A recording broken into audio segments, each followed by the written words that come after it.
திண்டுக்கல் மாவட்டம் பள்ளிப்பாளையம் ஆவரங்காடு பகுதியில் கிருஷ்ணவேணி அரசினர் பெண்கள் மேல்நிலைப்பள்ளி செயல்பட்டு வருகிறது.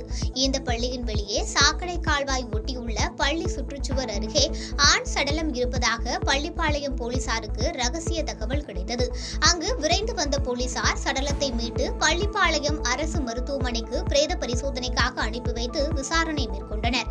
விசாரணையில் தருமபுரி மாவட்டம் அனுமன் தீர்த்தம் பகுதியைச் சேர்ந்த சீரங்கன் என்பதும் பள்ளிப்பாளையத்தில் கட்டிட தொழிலாளியாக பணியாற்றி வந்த சீரங்கன் அவ்வப்போது கிடைக்கும் வேலைகளை செய்துவிட்டு ஆங்காங்கே தங்கிக் கொள்வதை வாடிக்கையாக வைத்துள்ளார்.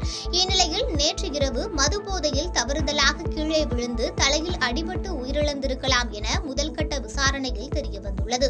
மேலும் இதுகுறித்து போலீசார் விசாரணை மேற்கொண்டு வருகின்றனர். பாதகம் செய்பவரை கண்டால் நாம் பயங்கொள்ளலாகாது பாப்பா, மோதி மிதித்து விடு பாப்பா, அவர் முகத்தில் உமிழ்ந்து விடு பாப்பா. அண்மை செய்திகளை உடனுக்குடன் தெரிந்து கொள்ள இணைந்திருங்கள் இயம்நாடு தொலைக்காட்சியுடன்.